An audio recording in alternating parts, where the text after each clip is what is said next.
হাই সকলো ভালে আছে চাগে ন? এই ৰাতিখন ভিডিঅ'টো বনাইছোঁ, একচুৱেলি মনটো খুউদনি চলি আছে, তো সেইটো কাৰণে ভিডিঅ'টো বনালোঁ। আচলতে যিবোৰ ঘটনা ঘটি আছে এইবোৰ হৈ থাকিলে নিজৰো ভাল নালাগে, অকণমানো ভাল নালাগে। কোনে কি ভাবে মই নাজানো, মই নিজে বৰ অশান্তিত থাকোঁ। কিবা নকৰিবলগীয়া কাম এটা কৰি আছোঁ নিচিনা লাগে, কিন্তু যেতিয়া ড্ৰাইভাৰৰ কথা আহে, ড্ৰাইভাৰৰ স্বাৰ্থৰ কথা আহে, মই ৰৈ থাকিব নোৱাৰোঁ, মোৰ তেজ উতলি উঠে। মই সেইকাৰণে মাতোঁ। ইয়াত 95% 97% মানুহে পজিটিভ কমেণ্ট দি আছে, যিসকলে মই যিটো বস্তু অশুদ্ধ দেখিছোঁ তেওঁলোকেও অশুদ্ধ দেখিছে, কিন্তু তাৰ মাজত দুই এজনে বিৰূপ মন্তব্য কৰিছে, কিছুমানে বহুত কথা কৈছে, আৰু মোক প্ৰতিজনে উত্তৰ দিব লাগিব বুলি নাভাবোঁ। আমি সদায় যিটো সংখ্যাত সৰহ তাকে আমি সদায় আঁকোৱালি লওঁ। গণতন্ত্ৰত সেইটোৱে আছে, যিটো সংখ্যাত সৰহ সেইটোকে আমি ধৰি লওঁ। মোৰ লগত যিখিনি মানুহ আছে বা আমাৰ ঘৰে যিখিনি মানুহ আছে, আমি তেওঁলোকৰ কথাখিনিয়ে ধৰি লৈছোঁ। বহুত ভাল লাগিছে, বহুত ধন্যবাদ। যিহেতু ছোৱালীজনীয়ে ক্ষমা বিচাৰিলে, এতিয়া নিউজ পৰ্টেলবোৰত ওলাই গ'ল তাই ক্ষমা বিচাৰিছে।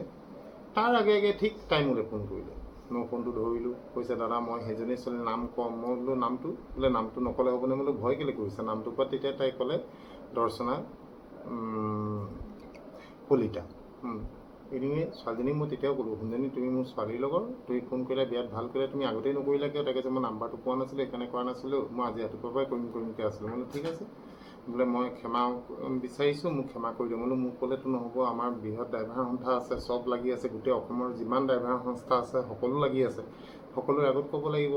প্ৰথম ভাবিছিলোঁ তাইক আই এছ বি টিলৈ মাতিম, তেনেকৈ তাৰপিছত আমি ড্ৰাইভাৰ সংস্থাবোৰে কথা পাতিলোঁ। আই এছ বি টিত মাতিলে ইমান ডাঙৰ গেডাৰিং হ'ব, তাত আমি এই গেডাৰিংটো কণ্ট্ৰল কৰা আমাৰ পক্ষে সহজ নহ'ব, কিয়নো সকলো ড্ৰাইভাৰ জ্বলি আছে। তো সেইকাৰণে সেইটো কেঞ্চেল কৰি আমি এটাই ভাবিলোঁ, যি ঠাইত এক্সিডেণ্টটো হৈছিলে সেই ঠাইত তাই যাব লাগিব, তাতে গৈ পেলাই তাই সমজুৱাকৈ ক্ষমা খোজক। আৰু যিজন চালক ডিপু শইকীয়া, তেওঁক ক'লে দাদা মোৰো একো নাই, মই তাইক ক্ষমা কৰি দিম। তাৰপিছত আমি সকলোৱে সিদ্ধান্ত ল'লোঁ কি, যিহেতু কাইলৈ কহৰা থানালৈ অসমৰ ভিন্ন জেগাৰ পৰা ড্ৰাইভাৰ সন্থা আহিব, ভিন্ন ড্ৰাইভাৰ সন্থা আহিব, আহি তাত কেছ দিব।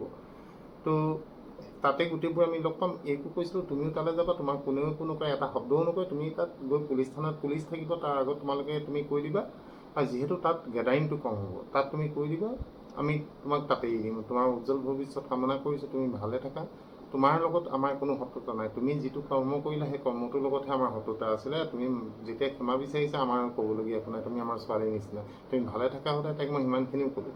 তাৰপিছত মই ক'লোঁ তুমি এতিয়াই, তাই ক'লে মই নিউজত কৰিলোঁ নেকি? মই বোলো তুমি নিউজত নক'বা, যেতিয়ালৈকে তুমি এই মানুহজনৰ আগত ক্ষমা নিবিচাৰা, নিউজত কৈ পেলাই লাভ নহ'ব। তোমাৰ এনেই নিউজ পৰ্টেলবোৰত বাজিব, তাৰ বাহিৰে তোমাৰ একো নহ'ব।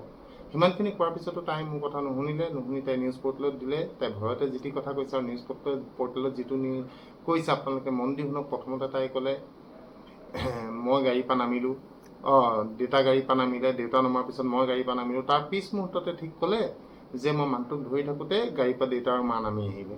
তাই কথাবোৰৰ কোনো লাগবান নাই। তাই কিছুমান 40 স্পীড কৈছে, কিছুমান আগৰ গাড়ীয়ে মাৰিছে, কিছুমান পিছৰ গাড়ী মাৰিছে। তাই কথাবোৰ যি টি কৈছে, সৰু ছোৱালী ভুল কৰি আছে তাই কথা কওঁতে, কিয়নো কেমেৰাৰ আগত কথা পাতে বহুত মানুহৰ ভুল হয়, তাইও ভুল কৰিছে, মই গম পাইছোঁ।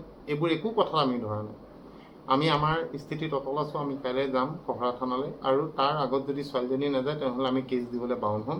ছোৱালীজনী নিজৰ ছোৱালী হয়, তথাপিও তাইক কৈছোঁ ভণ্টি তুমি তোমাৰ জেদ এৰি দিয়া, তুমি ভয়ত তুমি ক্ষমা বিচাৰিব নালাগে, তুমি যুদ্ধ কৰা। যদি তুমি ভয়ত ক্ষমা বিচাৰিছা তেনেহ'লে সেই ক্ষমা আমাক নালাগে, আমি সেইটো ক্ষমা নকৰোঁ। তুমি অনুতপ্ত হোৱা যে তুমি এজন ডাঙৰ মানুহৰ গাত হাত দিলা, তুমি সেইটো কাৰণে তুমি ভুল কৰিছোঁ বুলি মানি লোৱা, লৈ পেলাই তুমি ক্ষমা বিচাৰা। আমি আমাৰ সন্তানৰ দৰে তোমাক আমি এৰি দিম। আমি অকণমানো ক্ষোভ নাৰাখোঁ, তোমাক য'ত পাম আমি ৰাস্তাত যদি কেতিয়াবা দেখোঁ গাড়ীত, মই উঠাইও আনিম। সকলো ড্ৰাইভাৰ তোমাক লৈ আহিব, খুব মৰম কৰিব, ভালকৈ থাকিব।